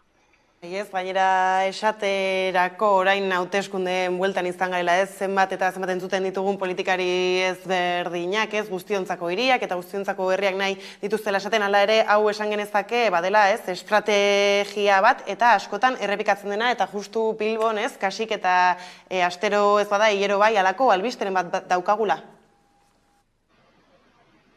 Bai, horrela da bai, ikusten ari gara zenbait kasuetan geroz eta zarriago bihurtzen ari dela kaleko jentea, hau da, zaugarrien edo dauden taldetxoak edo jenteak, alde batetik sakabanatzeko asmoa edo, hau da, alfonbrapean edo erratzarekin sartzeko intentzioa eta erasoak behin eta berriro, ze ikusi genuen baita ere, Atxuriko kasuan, Atxuriko zera, kantxetan lo egiten zuten gaztetxo taldeak, sakabanatu egin zituztela, ez, eta honek zaurgarritasuna gehitu egiten die. Hau da, zubipean lo egitera joan behar badute, edo geroz eta urrunagoko mendiko edo arbolapeko tokitara joan behar badute bizitzera eta lo egitera, behin eta berriro erasotzen ari gara, ez? Eta gero gainera,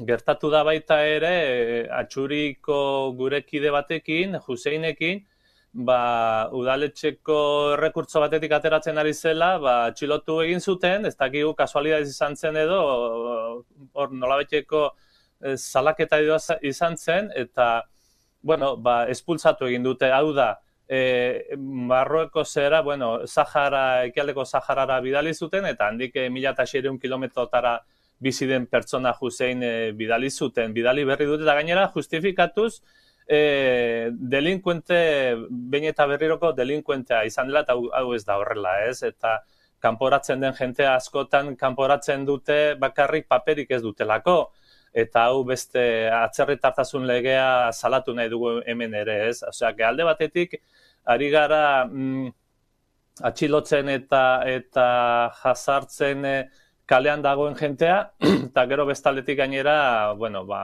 bere jaioterritara bidaltzen ezer egin gabe, mehatxupean, ez? Mehatxatuta berriro, ez? Eta honek egiten duena da, azkenean, seguritate falta beldur diskurtso hori areagotu, ez? Hau da, estereotipak sortzen ari direlako, ez? Pertsona arriskutzak balira bezala, eta justu hori da ez dena, ez? Da, esan behar dugu, guk Atxuriarrera eta beste talde askotan daukadun esperientzia beraiekin egunero, goizero eta gauero esparro ezberdinak tartekatzen hau da, atea hartzen beraiekin arropak aldatzera etortzen diren momentuetan eta hori, ikusten dugu aukera txikiena daukatenean ateratzen direla azkar kaleko egoeratik eta oso jente jatorra ikasteko gogoakin eta Hussein kasuaren bezala, ez? Ja, matrikulatuta zegoela erdera ikasteko, kurtso ezberdinak nola perfekzionatu eta ofizioak ikasteko saiakeran zegoela, eta justo horrelako egoera da jenteak ez du ezagutzen, ze sortzen ari garen irudia estereotipoa da arriskutsa balira bezala, ez? Da, orduan eskatzen dioguna ez bakarrik Bilboko udaletxari baizik eta Eusko Jaurlaritzari eta Foru Aldundiari ere rekurtsak ipini behar dituztela, integrazio plana martxan jarri behar dituztela, ez? Ze bestela marginazio poltza hauek sortzen eta handitzen ari dira, eta ez da bakarrik guk esaten dugula, baizik eta Gurutze Gorriak eta Caritasek ere horrelako irudiak ematen dizkigute, horrelako datuak, eta hau ezin dugu eskoba hartu eta alfonbrapean gorde baizik eta integrazio plana behar ditugu, eta Euskal Herriko erakundeak benetako erronka daukatela, ez? Eta ez izkutatzeko planak egin. Bai ez, izan ere erakundeek badute erantzunkizuna bere horretan, ez? Eta justu Bilboko kasuan, eta orain aipatzen zenuen azken kasu honekin egia da, ez? Bilboko alkatea beraren oso adierazpen gogorrak ere entzun izan ditugula, ez? Justu hori pertsona migrantez, eta, halako gertakari ez hitz egiterako orduan, nola uler daiteke hau? Hor gurpil horretan jausten da behin eta berriro udaletxea, eta deklarazio hauek egin izan duten bakarra izan da kriminalizazioa gehitu, ez? Hau da, pertsona hauek atzerritartasunaren legean, lei de extranjeria edo delakoaren dela eta atxilotu daitezke paperik ez izateagaitik. Hau da, ez dira delinkuenteak bakarrik ez daukatela erresidentzi edo lan egiteko paper berezirik, ez? Eta hori eskatzen zaien neurrian, poliziak atxilotzen badituzte horregatik izan daitezke atzerriratzeko agindu baten mehatxupean egon daitezke. Baina honek ez du esan nahi delinkuentea direnik, eta horregatik izaten diogu Euskal Erakundei irudi hori ez fomentatzeko. Ezin dugula jarraitu ez atzerritartasun legarekin zentzu horretan lagunduz, eta irudi hori imigrantea arriskutsak balira bezala ezin ditugula. Tratatu hau da, guztiz kontrakoa, beste hamarkadetan jente asko etorri zen bezala Euskal Herrira lanera, gaur egunean ere jarraitzen duela Euskal Herrira jentea lanera etortzen. Eta ezin ditugula kriminalizatu, hau da, arrazakeri erasoak dira hauek, argi eta garbi. Eta esan behar dugu integrazio plana behar ditugula, eta ez gure instituzioak arrazakeriak geroz eta gehiago sakontzen. Ze aldera Deustuko Herriberara bueltan, ez? Ikusi eta halako jarrerak, berez ez, berriro gertatu daitezkela, ez? Nolabait esatearren zer behar dugu lehenbailen egin? Egin behar dena da, lehenengo eta behin, politika aldatu, migratzaile ematen zaien tratua aldatu, beste politika sozial batzuk ezarri, beste jarrera bat eduki.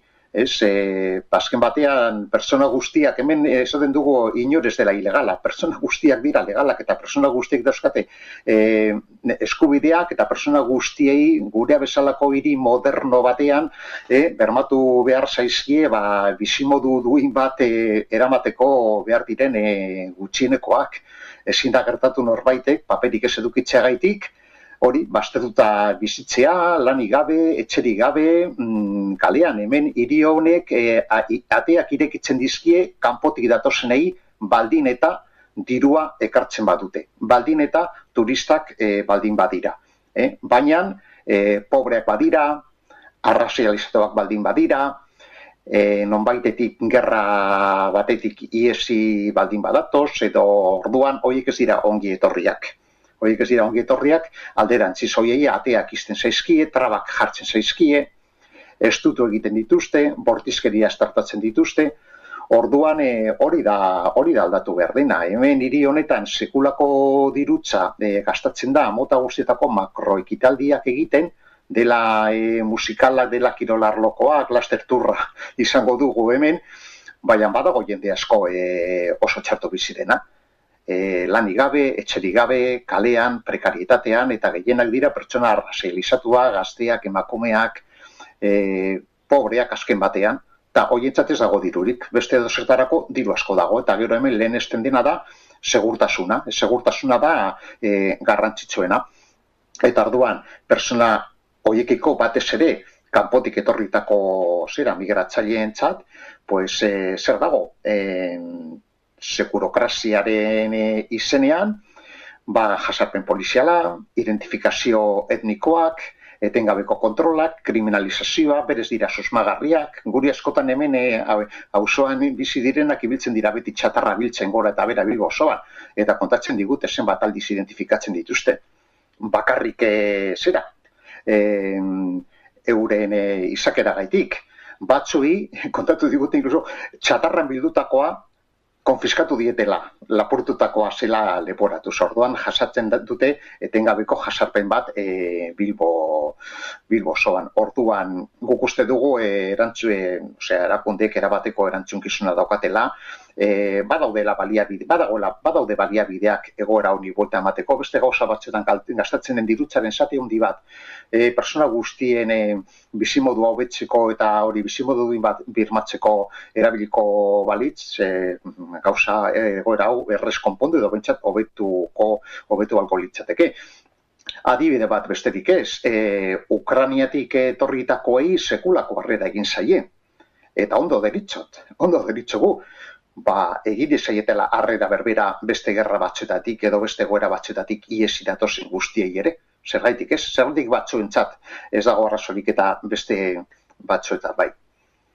Ez da, berez esaten zenuten bezala baliabideak badaude, kontua da horiek nora bideratu, batzuz eta Jose hemen utzi behar dugu konexioa, mila esker gaur gurekin tartetxo hau izatearen eta hurrengora arte.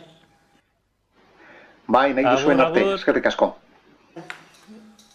Gustatuko litzaidake jakitea ze momentuan hasten dira olako gauzak egiten, ze nik uste dut lotura zuzena daukala bebai hiri ereduarekin, zen olako Bilbo nahi dugun, eta nik uste dut hau izan da erdi garbik eta bat,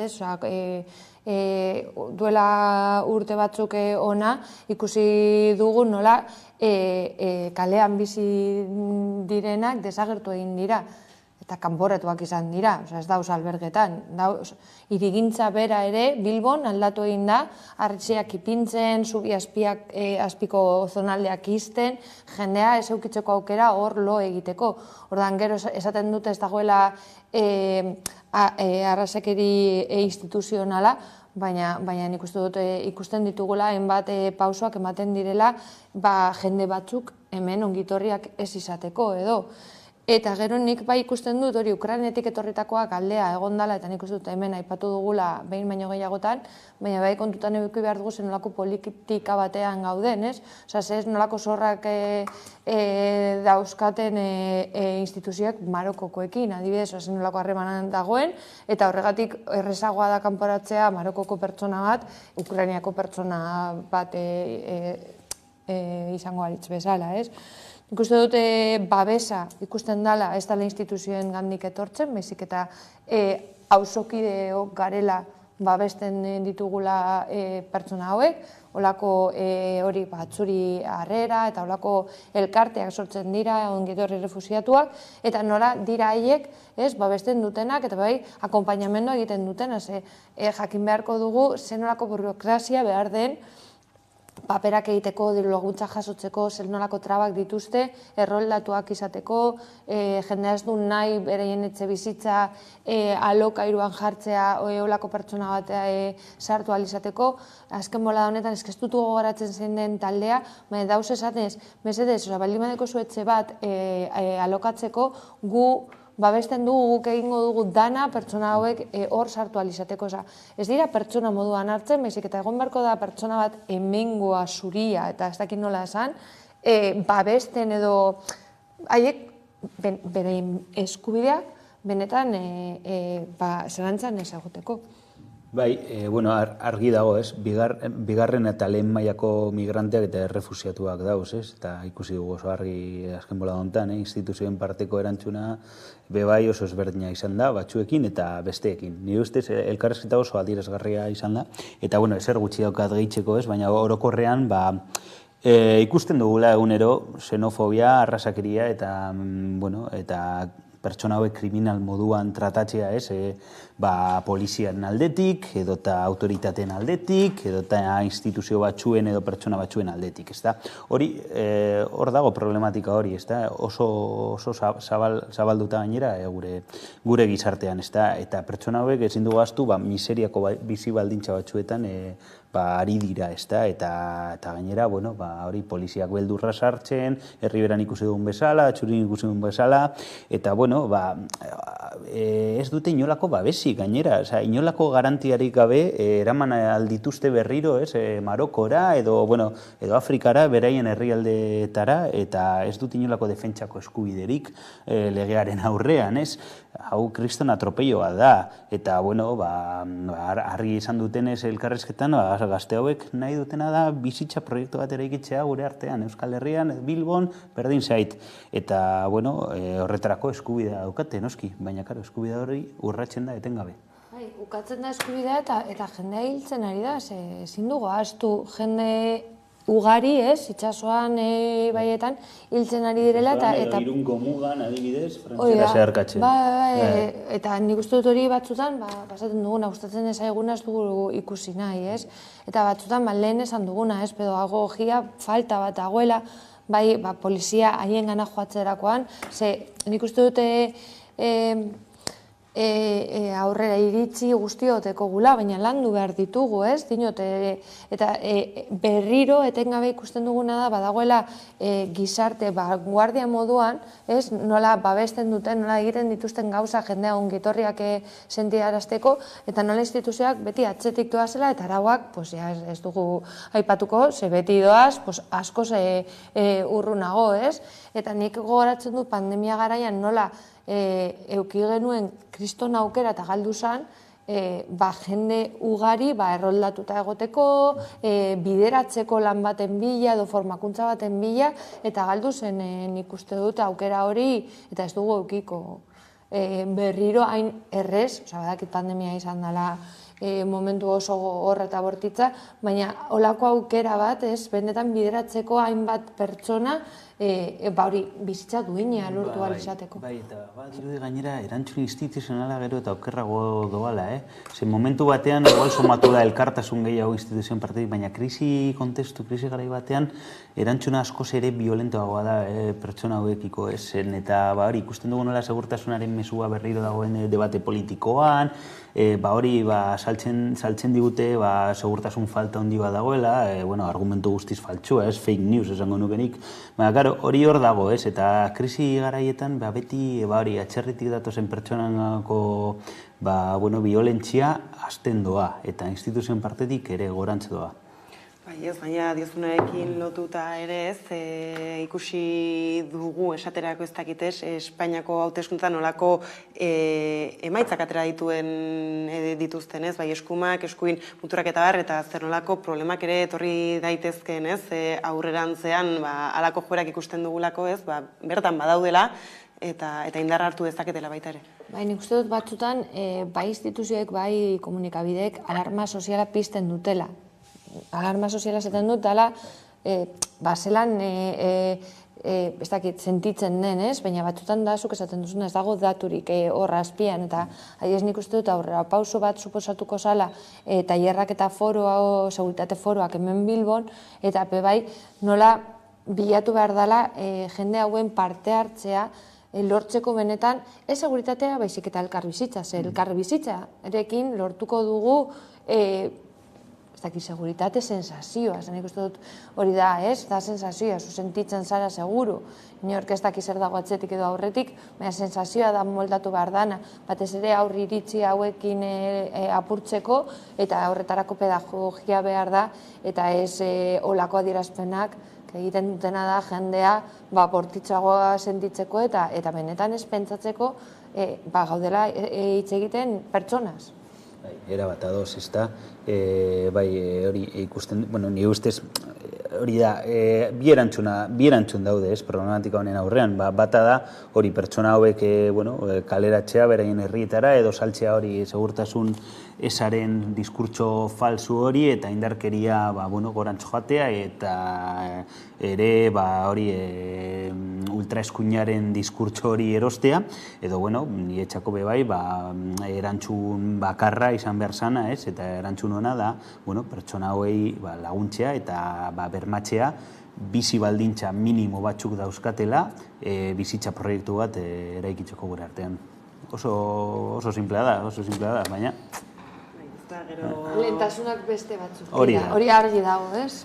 Bai, ez da ikusten dugu ere nola, batzuetan ematen duen instituzioetatik eta barrez hainbat neurri, aurrera atera daitezkela eta baina gero zer nola mugatuta dauden, ez da atzera hitz egiten gero nola esaterako ez dakit Pedro Sánchezen hauteskundeen aurrerapenarekin ere zenbat ez dakit lege geratuko diren bidean, zenbat eduki airean.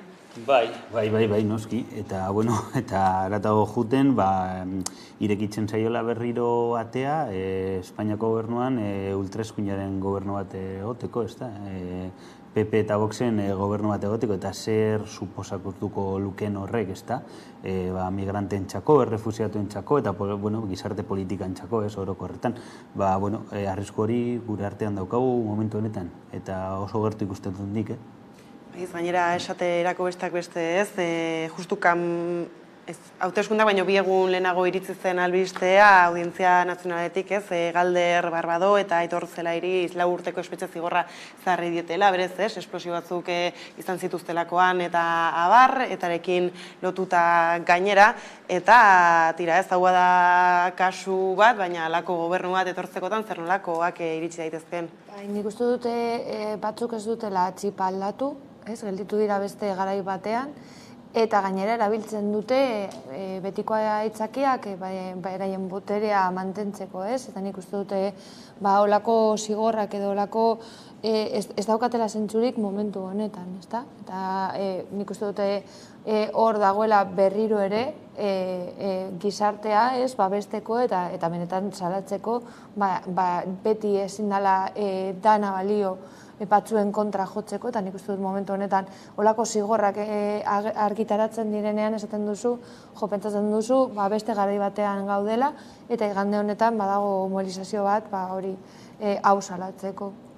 Azken 5 urteetan Pedro Sánchez gobernuera iritsi zenetik egia da aldaketak egon direla, ez? Adibidez, espetxe politikan, gerturaketak edo espetxe transferentzia hori erkidegoa heltzera, ez da? Baina, egia da, Audientzia Nazionalak ez duela txip aldatu, baterez, eta jurista askok, eta politikari askok salatu dute azken bola hontan, dinote, ideologia guztietako juristek eta politikek, salatu dute, Audientzia Nazionalak traba jartzen dituela etengabe, eta ez duela ulertu, ezoiko espetxe politika hori eta ezoiko, baldintza horiek, Euskal Herriko erlazionatutako kasuetan, bukatu egin direla espalditik, eta hau beste eredu, beste hori, kasu bat da, ez? Bakarrik, eta, ni oso pesimistana ez gainea, nik esango nuke Espainiako justiziak, aldaketa sakon bat behar duela, baina ez dela gertatuko, ez dugu ikusiko. Sektore bat baldin eta badaue, frankismoaren izaera hori aldatu ez duena, justizia da. Eta, gauzak ere ez datoz oso optimista momentu honetan Espainiar estatuan, hori pentsatzeko aldaketaren bat egongo danik, baizik eta justo kontrarioa, ze PP eta Voxen gobernu bat daukagu, errepresioa handituko da, eta beste garai batzuetako, joeretara eta aktitudetara justiziaren partetik itzule algara, arrizko hori mai gainean dago. Eta berton ere ikusi ditugu zernolako diskurtsoak hauteskunde kanpainan bertan, eta hauteskundeak behin burutu eta gero nolabait esatearren orain negoziaketetan sartu garela ikusten gabiltza, zernolako garrantziari den hartzen esaterako, PP batek hainbat eta hainbat tokitan eskuratzeko, kasu honetan EAJari emateko aginteak hala eta hor alderdien artean eta alderdiek dituzten ez dakit, izaeretan ere zernolako eragina izan dezaketen. Nik gauza pare bat, lehenengo eta bintzen nolako abstentzioa egon den hauteskundetan, jendean ekatuta dago, desafekzio bat dagoela nik uste dut argi eta garbi, eta gero, ikusten baldin badugu zu bozkatzera joan zarela eta emaitzak ez direla errespetatzen, ze gero azpijokoak egongo dira eta ikusten ari gara egongo direla, irabazi duten ikentzeko boterea eta besteen artean adosteko nor jarriko duten, udaletxetan eta nik uste dut hurrengo hauteskundetan eta oso hurbil ditugu abstentzioa ere izango da itzela nire ustez, eta nik uste dut badala momentua ausardia puntu bat eskatzeko gure politikariei eta bebai koherenteak izateko, ze azken finean nik uste dut egingo dituzten aliantzak ez dira izango bat ere koherenteak eta ez dute benetan bermatzeko igande honetan ateratako emaitzak. Eta nik uste dut horik eskatzekoa dela, ez dut bakarrik esaten eskuina jaetik, baizik eta nik uste dut kolore guztetako partiduak hasi direla kromoak aldatzen, eta nik uste dut hori onartezina dela, eta batez ere, gero eta jende gehiago ez dago pres hauteskundeetan parte hartzeko, ez dutelako ikusten beraien iritziak benetan aurrera eramaten direla. Egia da horrek desafekzioa guztiz loditzen duela, eta nik uste dut herritarrek momentu honetan ikusten dituztela, politikari profesionalek ez dituztela beraien nahiak edo beraien arazoak edo beraien kezka konpontzen, eta hor argi helditu zen, gutxienez erkidegoan, Euskadin argi helditu zen pasadan domekan. Nik egin nuen lehen irakurketa hori izan zen, kriston abstentzioa izugarria, estatuko beste puntu batzuetan igo da parte hartzea, baina hemen izan da, eta uztailera begira nik esango nuke areta handiago izango dela, eta, egia da, instituzioa konformatzeko paktu hauek, demokrazia hau gehiengoen joko bat da, eta legitimoa da, beste batekin akorde batera heltzera, aukentzeko edo beste akentzeko, eta guzti egiten dute. Baina, kasu honetan nik esango nuke jokaldia arriskatu bat dela, ze PP horre erdian egotea, gehiengo hauek konformatzeko, nahiko ez dela koherente, zuk esan duzun bezala, gainera, alderdi popularra, esaten du, nik nire botoak ematen ditut Bildu kentzeko, baina ez da ezer konstruktiborik, ez da, bakarrik Bildu kentzeko. Orduan ez da beste proiektu zerion bat eratzeko, edo horrelako zerbait, bakarri hauen kontra gauzelako, eta kendu nahi ditugulako, baina hori da, ez dakit. horren atxean beste proiektu serioen bat. Bueno, ikusiko dugu, PNV eta PSek bebai, igual irabaziko dute adiez Gasteizko alkatetxa honekin eta Gipuzkoa Foru Aldundia. Beraintzat bebai alde bat egon alda jokaldi honetan zen, eta beste kanpaina bat dago, eta klaro, Alderdi Popularrekin batera bozkatzea ez da oso, ez dakit, oso, esango nuke irudi moduan oso polita, ez da. Baina oso trebeak dira, ez? Gero jendearen aurrean azaltzeko beraien azpijokoak, ez? Osa, orokorrean, eta gero nik esango nuke, hori, betikoa, azuk esan duzuna proiektua, ez dut hitz egiten beraien programaz, ez dauz ez tabaidatzen programaz, ez? Esan ez bosbeitu nire programa hause da, zurea hause, baina heldu gaitezke, ez dakite, erdi zera batera. Ez, bakarrik esaten dutena, eta gaine eske adierazpenak horrela, adierazpenetan horrela esaten dute da, nik emango dizut gutun bat zuria, hauek entzeko. Ez dakit, orduan, boska zertarako balio dute, ez? Azken finean ikusten dut jendea boskatzen duena da jendearen programa, ez? Edo proiektua. Baina proiektua ez baldin badago horratzean, zer da gelditzen dena. Nik bai espero dut abstentzio itzela aurrengo hauteskundeetan. Nik esango nuke bai, azkenian jendia hori etxean geldituko da, eta tendentzia hori gorantxo ala, eta gero ikusten duzu, Alderdi Popularrak hartu den zentralitatea euskal politikan oso emaitza eskasekin, ez da, gorantxe egin dute pizka bat, baina, hori bai, zakit, jendearen gan etxipena edo sortzen duela esango nuke bai. Gainean ikusten dut hori, haiek aurkezten ari dira giltza moduan, egiteko gauzak, eta nik uste dut hori bai dala kezkatzeko. Bai ez, gainera egia da gero alderdietako buruenez artean diskurtsoetan ez nolako kontraesanak ere agertzen zaizkigunez, eztan ere ez dakit entzuten genuen orain gitxi egibar esaten ez nola bai sendotuko dituzten akordeak PSrekin batera, PPrekin ez dutela akordei lortuko, baina badakite ez, behar dela euren bozka, PPek ere esan du, Iturgaizek berak esan du gobernuetan ere egon nahi duela, ez da, eta hor ere, elkarrekin gobernatuko badu PPek, PNVek eta PSek ere ez, hor... Ez dauka zentzurik, ez dauka koherentziarik, eta gero batez ere, bazuka epatutako, orain hauteskunde berriaren kanpaina hasiko da, eta nola salduko duzu hori. Zarin nahi zu baina gero beste leku batean adosten dugu beste gauza bat. Nik uste oso zaila dela, baina bebai, badakit oso trebeak direla olako gauzak egiteko. Jokaldi arriskatua da, bereiek PSek eta EAJak egin dute irakurketa, beraintzeko positiboa da instituzio hori mantentzea, eta onura gehiago dakarrela oposizioa in baino, ez da.